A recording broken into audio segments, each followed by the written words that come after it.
so we'll start the final leg of today. We have two speakers talking about education and the brain, and I'm very happy to welcome first Elisabeth Spelke. Liz is the Marshall Berkman Professor of Psychology at Harvard, where she's been a faculty member since 2001, and she's the Director of the Laboratory for Developmental Studies. We met in 1998, I believe, for the first time. Maybe before at Jacques' place, but yeah. We met seriously to talk about real work together in 1998 in Lyon. It was a very interesting story. We were both working on almost exactly the same task because we cared about approximate versus exact number. And we realized when we met in Lyon that we were running almost exactly the same task. You were doing behavioral work with bilinguals, and I was doing imaging work in the lab.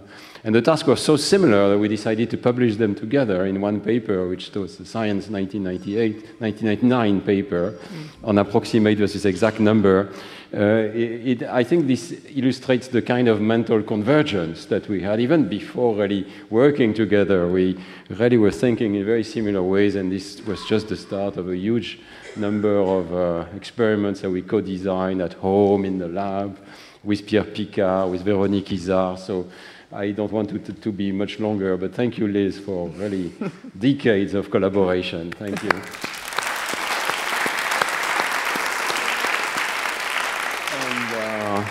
I guess the title is not Happy Birthday, Stan.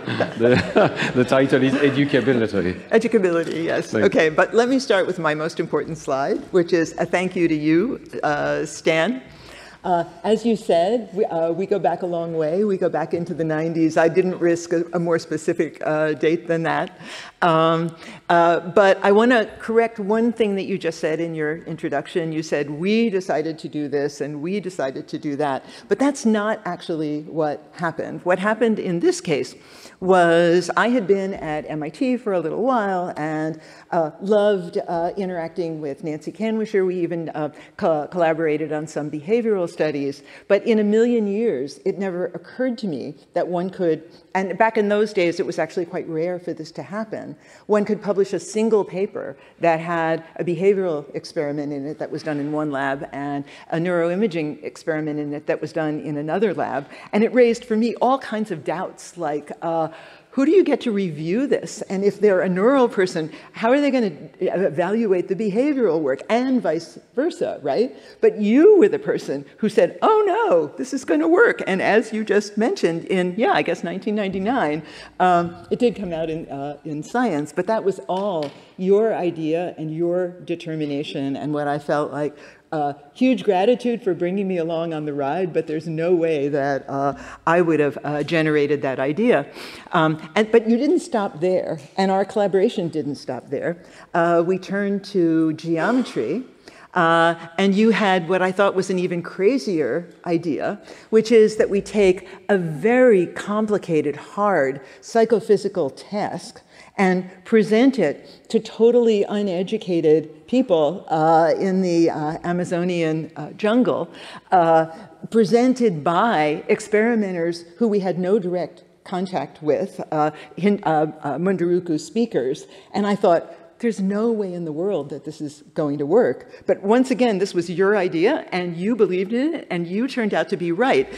What I put here below the tasks themselves are data that on one of the two axes, I can't read which one, but one of them is showing the results that Véronique Izard and I collected in my lab on Harvard students, and the other is showing the minimally educated Munduruku, and you can see that item by item, the performance is really quite similar. So a second time in a row, you were right. This is getting annoying, but there's a third, okay? Which is when you took this turn toward leveraging insights from cognitive science to improve education. And I thought, poor Stan, that is a hopeless task. right? It's hopeless in so many different ways. First of all, for centuries, people have been writing about and thinking about how should we educate the young. And there was no consensus, no coalescence around a set of kind of uniform principles that everybody agreed to that would make for the best education.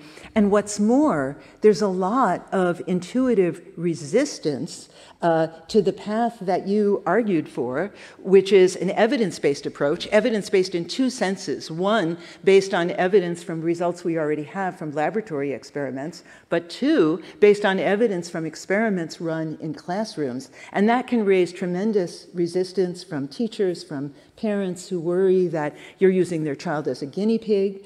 But you assembled an amazing team working with the French Ministry of Education as the director of their scientific advisory board to put some just very, very valuable enterprises in motion, including another often unpopular move, which is to actually systematically test all the children in France to see what they know and what they don't know.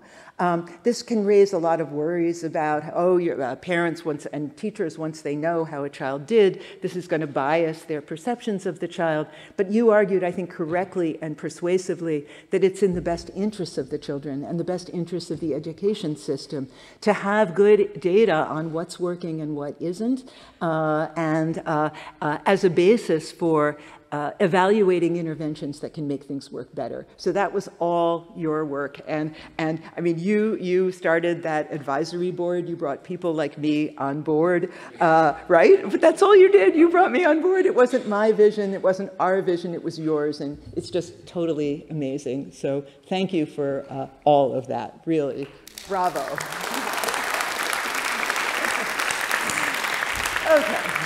Okay, well, after that, what I'm going to do in this talk is really pretty minimal and humbling.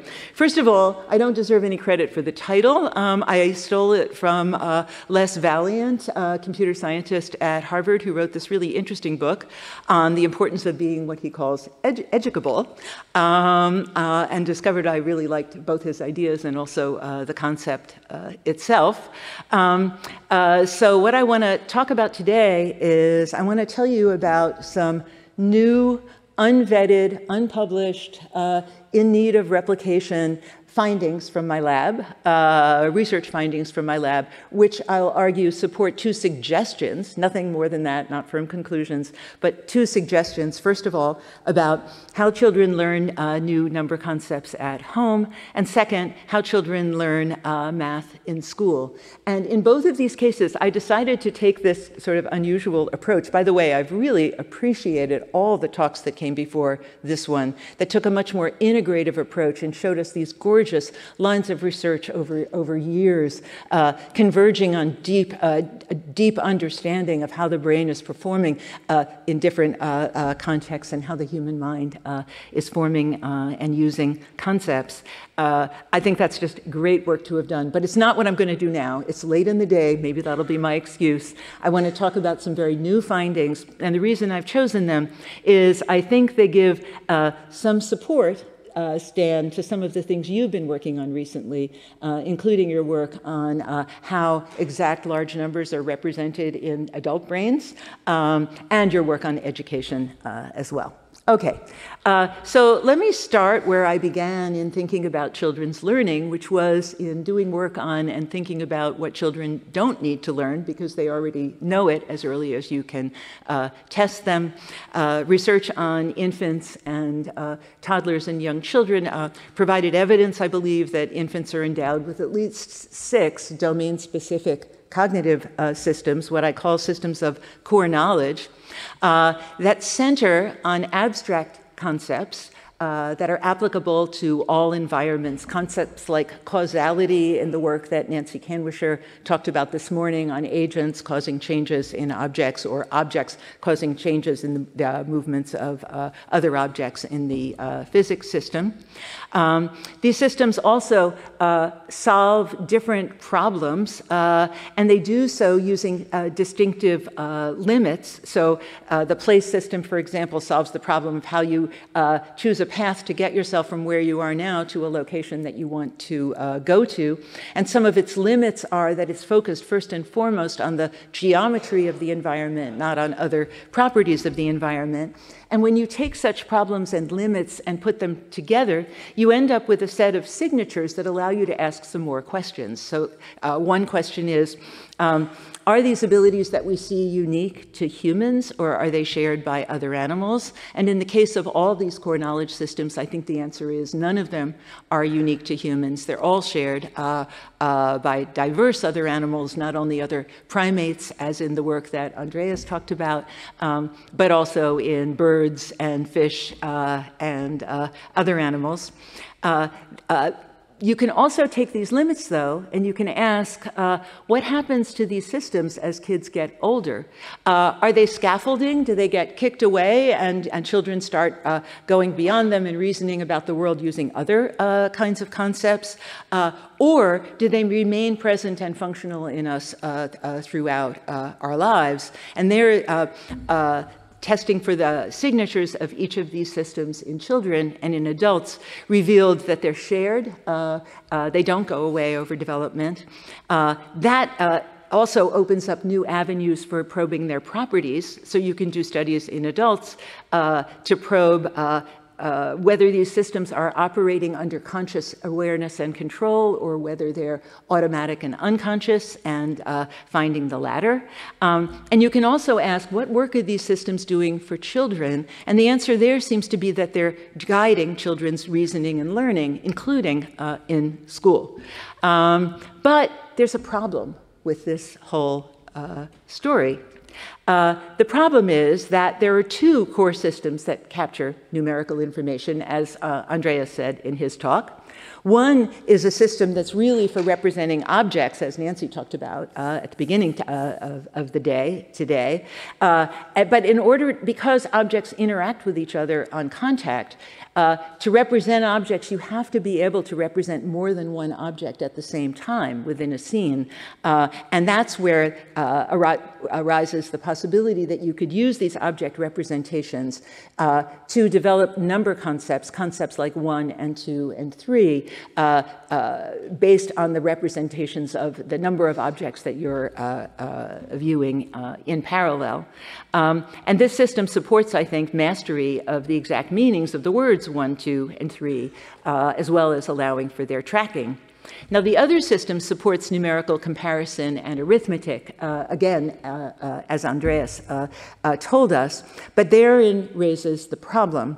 Neither of these systems captures the integer concepts of primary school mathematics. The problem with the first system is that it stops at 3, but the number concepts we use in mathematics don't actually stop at all. And the problem with the other system is that it's not exact, and our large number concepts are. So that raises the question, how do children develop the integer concepts that are going to figure in their primary school curricula? So there are, I want to focus on two candidate answers to that question. The first answer comes from Susan Carey, and the general thrust of the answer is that exact number concepts, once you get beyond 3, are not products of core knowledge. They don't come naturally based solely on our cognitive nature as humans. They're products of culture, and they depend on culture-specific routines, especially counting routines. Now, I've argued, and Stan has argued, that there are problems with this account. One problem is that counting is actually a really weird thing to do. When adults and children communicate with one another, they often point to objects. And as they point to an object, they'll say something informative about it, like, look, that's a blackbird on the tree, or look, our dog just got into the refrigerator, or something like that, right? But when you're counting, you have a set of objects in front of you, and as you point to each one and say a word, the words you say say are not providing information about that object. The first object that you point to and say one, the object itself is not one. It is a member of the set, and what you're actually focused on by doing the counting is enumerating the entities in the set. But that's in no way obvious from the activities that you're performing as you're going through the counting routine. So that's the first problem. The second problem is that Carey argues that the way that children come to understand or construct natural number concepts is they discover the analogy between the relative positions of the words in the counting list, like that 4 comes invariably after 3 and before 5, and the numerical magnitudes that those words are picking out, what she calls the later greater rule. But here there's a second problem, which is that we're actually very good at memorizing sequences of words, for example, the lyrics to songs and so forth, or poems. But when we do so, we by no means get immediate access to the ordinal positions of those words. So if you think about a song that you know well and just pick a word at random and ask yourself, where does this appear in the song? I'm going to bet that in order to answer that question, you're going to have to recite the words again, counting them as you do it. But if that's true, then it doesn't seem like you could use ordinal position to learn what counting is about in the first place.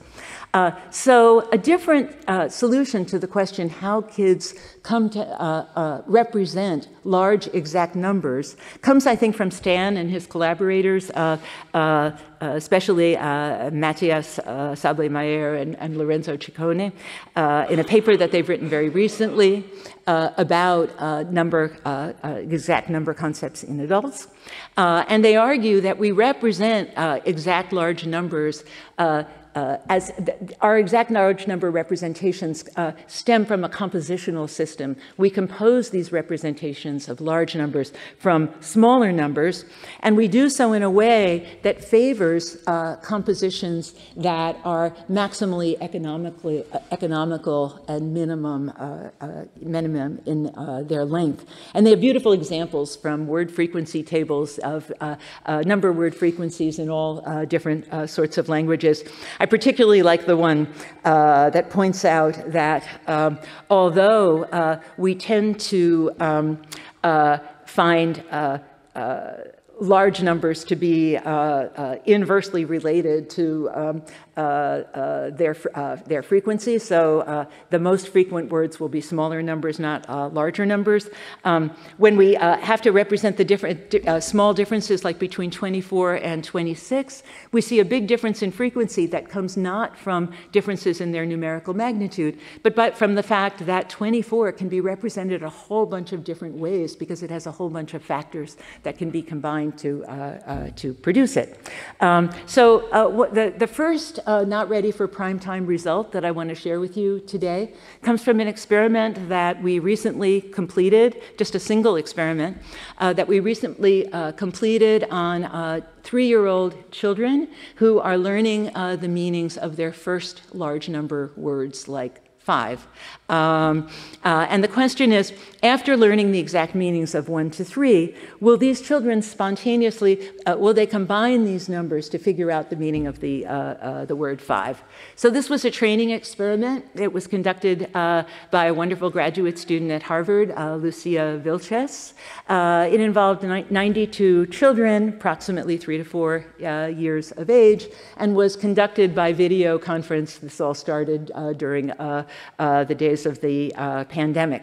And it began with a pretest that was used to determine for each child what number concepts they already had by using number words and tasking them with picking out the appropriate set of objects that word corresponded to using a pointing task. So the child is sitting with a parent in view. They see an array of 4 plates of different colors. They ask which plate has 3 candies. Can you point to that plate? The parent can see what the child is pointing to. We can't, and they give the color of the plate that the child had pointed to. So that gives us a measure, as it's done with successively larger numbers, when you see how far children can go. It gives us a measure of their number word knowledge, which allowed us to set up an experiment for all of the children that used these small number words to see whether we could get them to learn exact representations for 5 or 6. So we had 2 training conditions. Here was one of them. They see an array like the one you see here, and they're told by the experimenter, I have 5 berries, 3 blackberries, and 2 raspberries. And then, because we wanted them to respond to 5 and not to, 3 and also 2, we took away the distinctive coloring, took away the spatial grouping, put them all together and said, here's my drawing of my 5 berries. I didn't have any colored pencils, so they all look the same. And then asked at the end of each training trial, can you now pick out which of these shows my 5 berries, okay? So that was training in the compositional condition. The training in the control condition was a bit like counting, although it didn't involve any number words except the word 5. It was, I have 5 berries, and then successively pointing to each of the berries in the display and saying, here's a berry, here's another, here's another, here's another, and here's another. And I just misspoke. We didn't actually use pointing because this was on Zoom. What happened is that as Lucia said, here's a berry, the first berry jiggled, and then the second berry jiggled, and so forth as she was speaking along, okay? And for the case of the 2 blackberries and the 2 blackberries and the 3 blackberries, sorry, and the 2 raspberries, the 3 berries jiggled together and then the 2 jiggled together to draw the kids' attention to the subsets. And after getting either the compositional training or the control training, there was a post-test, which again involved the pointing test with the objects arrayed in 3 lines. And across the whole training session, there were actually 3 training blocks with different kinds of objects. A second kind, like the berries, involved objects that all had the same shape but different colors, and a third kind involving dogs and cats had objects that differed in shape. But otherwise the training results were the same. Now, the results of this experiment, I told you this is all going to be preliminary, were exceedingly disappointing, okay? We looked across the whole sample of children, and we found no effect of training condition on children's learning the meanings of 5 or 6, okay? It was completely non-significant. So the compositional hypothesis fails for this group of children as a whole. Okay? But Lucia wanted to go a step further and ask, suppose we look at the data separately for children depending on which number words they know, okay? And here's what the data look like when you do that. If you didn't know any number words initially, and I should say that at the outset, in order to be in this study, children had to be able to recite the count list. So they had to be able to go, show an array of things, go 1, 2, 3, 4, 5. So they all recognized the sounds of the words. But there were some kids who didn't reliably point to a set with 1 member over an empty set when asked for 1. That would be a no-knower. And similarly, there were children who could give you 1 but not 2, or 2 but not 3, or 3 but not 4, and so forth, okay? Now, if you look at this graph, you first see something that we should have known we were going to see from the outset, which is if you test it out as a 4-knower or a 5-knower, or, well, actually 4-knower is less clear, as a 5-knower or as a 6-knower, of course you were not going to benefit from our training because you already were able to reliably pick out 5 versus 6 when, at the very beginning of the experiment, right? So the training was not going to be useful for them. But more interesting, I think, is that the training was not useful for the no-knowers, the 1-knowers, or the 2-knowers either. It was only useful for the kids who knew the meanings of the words 2 and 3. If they knew those meanings, then they were able to compose them to pick out a set of 5, even from an array that had no spatial structuring to it and no qualitative differences between the items in the 2 sets. So I think what this suggests, emphasis on suggests, is that a language of thought for number emerges early in childhood, and it supports the development of large number concepts. This is not to say that counting isn't important as a useful routine for reliably getting to exact sets, especially when they become larger than 5 or 6. But it does say, I think, that there's an alternative path to numerical concept development for a child who has a compositional mind, who can take the concepts it begins with and combine them together to form new concepts. So that's the first half of my talk, and I think this will probably be a pretty short talk as a result. Is that true? Well, we'll see. We'll see. Actually, I'm not known for giving short talks, so maybe it won't be. So let me turn to the second topic, learning math in school. Okay. Now, I started the first topic by saying learning number words kind of presented a problem for me, thinking that all knowledge is being built from core knowledge, since there wasn't any obvious way that you could get to 5 if you only had the core concepts. There's another problem for me posed by a host of phenomena probing the conditions under which children do and do not learn math in school. So first of all, preschool children from birth to about 6 years of age when they start school, they are terrifically good cultural learners. First of all, in infancy, they learn who's in their immediate social world. My favorite research here was done by Ashley Thomas and Rebecca Sachs, where Ashley videotaped a child's parents and presented the parent apparently in interaction with each of 2 puppets. Actually, the puppets were added to the video later, so the parent wasn't aware that this was going to happen. And as she looks at each of the puppets speak, and she speaks back the words spoken by one of the 2 puppets, but speaks a different word to the other one. This method was based on earlier findings that infants take imitation by one character, one social character of another social character, as a cue to the existence of a social relationship between those 2 characters. So the idea was that infants might think that mom was more socially connected to the puppet that she had imitated than to the other puppet. But to see whether that was the case, Ashley then tested children with just the 2 puppets present, both moving their mouths and calling to the baby by the baby's name. And in fact, babies tended to look at the puppet that their mother had imitated in support of the idea that they were learning who is a member of their social world. But from that, the next step is that by observing people who've been demonstrated to be a member of their social world and inferring their intentions, children learn all sorts of things. They learn the language or languages that are spoken in the house by members of their social world. They learn all kinds of actions that are really hard to perform and that if you get them wrong could hurt you, right? Like learning to walk. I think it's an absolute miracle that children learn to walk over the first year or 2 of life. Nobody instructs them, just like nobody instructs them in learning their language.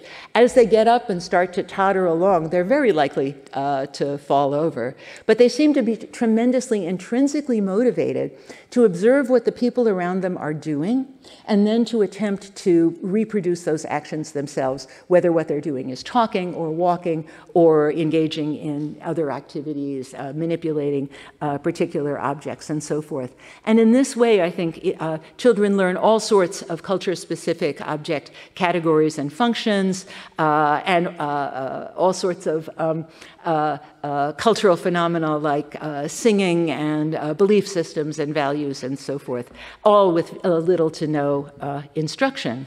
Okay, so stepping back from that and getting to the, back to the topic of mathematics, it looks like there's at least 4 cognitive systems, early emerging unlearned cognitive systems, that should be supporting children's math learning before school, and it should support their learning of math in school as well. The 2 systems of number that I talked about before and that Andreas talked about, and also 2 systems of geometry, one for supporting learning to navigate through your geographical environment, and the other supporting learning to recognize and categorize objects by their forms. But this account faces at least 3 problems, okay? The account that you have these 4 systems, you're gonna learn math. First, many first-generation school children don't learn the math that's taught in their schools. This is particularly clear from beautiful data that's been collected in India, where almost all poor children, way more than 90%, are enrolled in school, and on any given day, most of them are attending school. Okay, they're going to school regularly. But nevertheless, they're at high risk of failing to learn the math that's being taught in their classrooms. And we know this because of a wonderful test that's been conducted on children all over India, where they're presented with a simple card, and then by a person who has learned from the school records what grade they are in now. And if for example, they encounter a child who is currently in 3rd grade, they draw their attention to the 3rd column here, which presents problems whose solutions were taught in 2nd grade. So the question is that the child is asked, see these 4 problems, pick 2 of them and solve them, or 8 problems, pick 2 of them and solve them. If the child solves them correctly, then they go to the right and are presented with a problem from a higher grade level. If they can't solve either problem, then the next question comes from the left, where they go to a lower grade level. And in this way, each child's mastery of the math curriculum is assessed. And when you look across the data from the 700,000 children who received this test in 2022, which is the most recent one that's available on the web right now, what you see is that only about 25% of kids can do either both subtraction and division, or just 2-digit subtraction with remainder. Okay, about 1 in 4 kids can do that. You also see that in grade 5, only about 1 of 4 kids can do the long division problems that were taught in grade 4. Okay, so that's the evidence that they're not learning, they haven't mastered the previous year's school curriculum. So problem 1 for me is, if all kids have core knowledge of number and geometry, why aren't they learning math in school? Okay, here's problem 2. It comes from a study published recently on children who work in family markets and who sell to customers in those markets.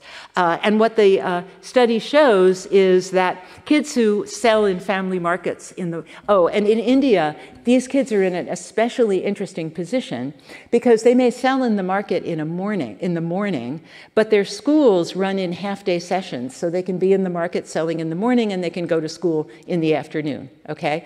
And most of these kids, I think the average was in 7th grade. So when they're selling in the morning, they're using math adeptly, doing calculations almost entirely in their heads, getting numbers right with high accuracy, sometimes errors on the very first try, but by the second try they're getting them correct. But they fail the ASSER test. You give them the same ASSER test and they look at it and say, oh no, I can't do that. All right, so it looks like they can't solve the much simpler problems that were being taught in their school. The problems they had to solve in the market involved selling things with multiple different prices in different quantities and combinations, and getting too much money and having to calculate what the change was going to be, and the kids were doing all that in their heads, but they couldn't do a simple, basically, single piece of those problems when presented as they're taught in school. So that's my second problem. Here's my third one. It comes from a study that Pauline Martineau and Stan and others have been involved in, using data from all of the children in France whose math skills were evaluated over the course of a few years. And what that study showed was that at the start of school, when kids are evaluated before their math instruction has begun, boys and girls are about equally adept at mathematics, right? They're about equally knowledgeable and able to solve the problems in mathematics. The boys have slightly more variability than the girls. The boys are in blue here and the girls in red. But they're at about the same level of performance. But as soon as math instruction begins, the boys start to pull ahead. And as math instruction increases and they're tested at later points, children are tested at later points in time, the gender gap widens, okay? So that raises raises a question: why are the girls doing less well, and what might foster their learning of school math? Now, we know that the girls are not doing less well on tests of core knowledge. If they were, then we'd have a solution to, a reason to think that these should be related to each other, but they're not. So why is it that they're doing less well at learning in school? Now, here I need to give a caveat. These are observational studies, so they don't directly get at causes or remedies. So in particular, the ASER data tells us that many children fail to learn math, but it doesn't tell us why. The market data show us that many of them fail to use their math skills in school, but it doesn't tell us how to remedy that. And the rich data on that led to the discovery of this sex difference in math learning in French elementary school children, it showed that it's linked in some way to math instruction, but it doesn't tell us what changes to math instruction might mitigate it, okay? Now, that's not to say that observational studies are useless. They can actually be very useful at eliminating some hypotheses, and I'll just give a couple examples of that. Back in 2005, I debated Steve Pinker on the reasons for sex differences in math and science in adults, but often, relying on data from studies of children.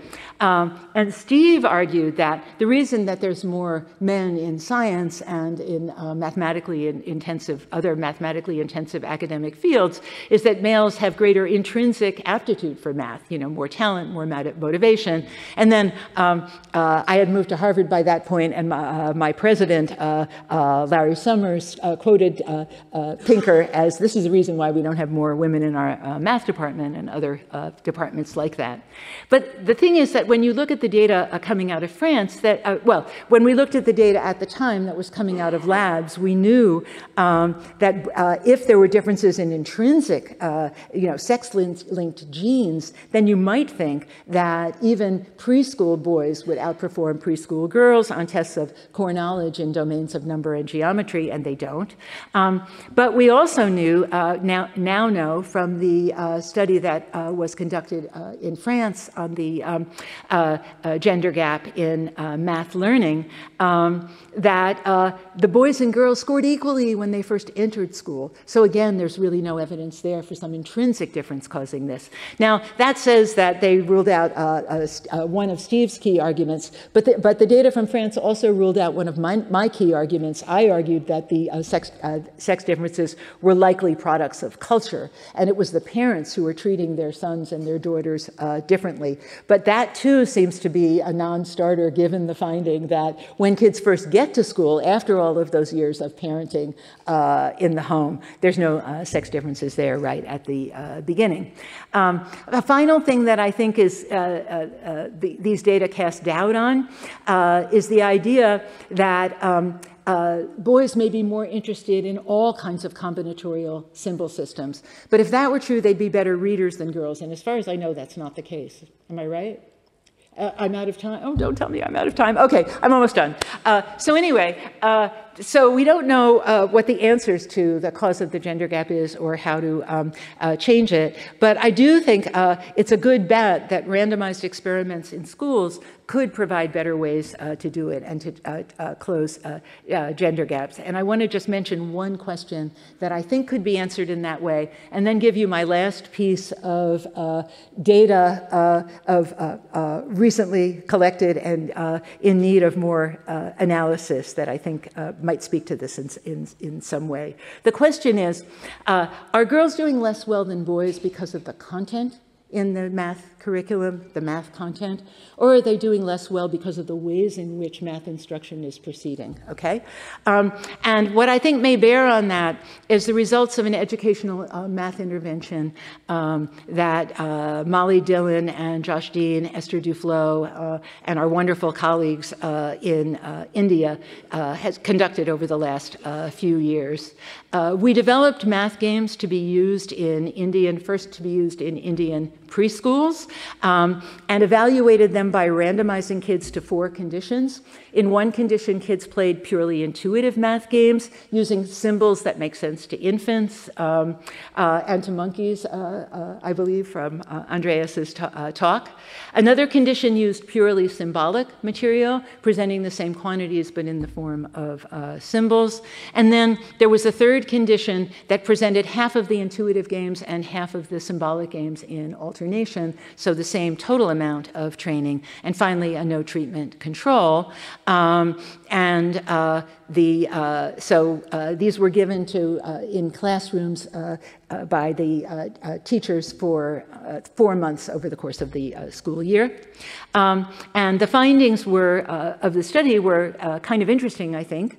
Both the intuitive condition and the mixed condition showed equal levels of performance on the intuitive tasks, and both the mixed and the symbolic condition showed equal levels of performance on the symbolic tasks, suggesting that these two kinds of material can synergize with each other. They make sense to kids, and they can help them learn math. And we saw this both in the first 3 months after the intervention ended, but we also saw it a year later. So it looks like it's an enduring effect on their math skills. So we can ask now, okay, we've got math material, but being taught in a different way.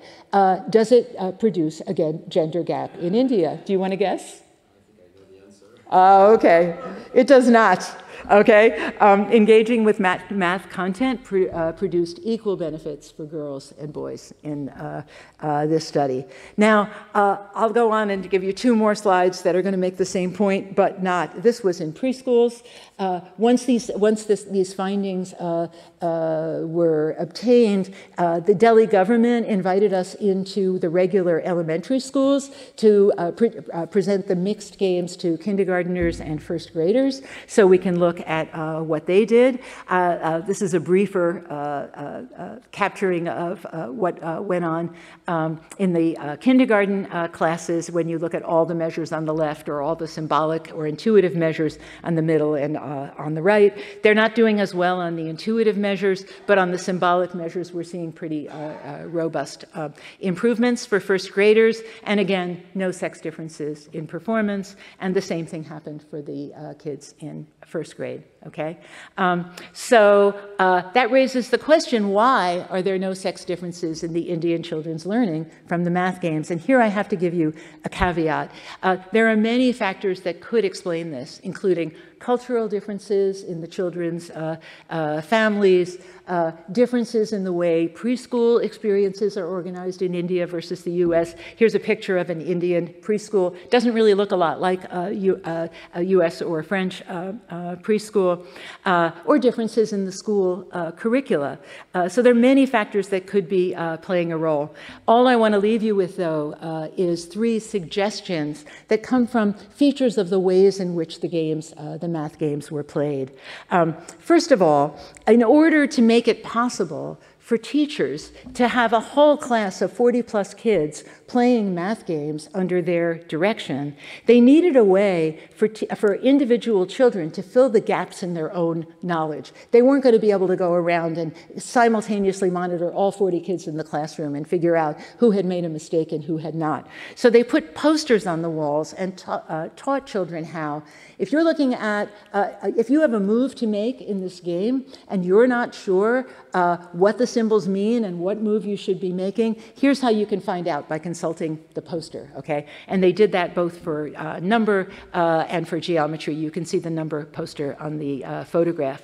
And I think this may have had an unintended but important benefit in that by giving kids a way of first of all, determining when they did and didn't know the answer to a problem, and second of all, remedying it. I think this empowers children to take ownership of their own education, okay? And it may have had a positive effect in part for that reason.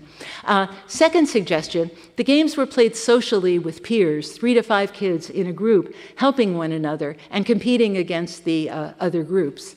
And again, the rationale here was generally the levels of knowledge in a math class are heterogeneous, heterogeneous. But if you put kids in groups, then if one child doesn't know the answer to a problem, there may be other kids in the group that do, and if they help each other, then they'll be able to solve those problems. And I think likely that made the games both more fun and also allowed children to learn in their own social environment, because these are neighborhood-based schools. So when you're playing with a group of other kids in your class, they're probably also members of your own culture and your own social world.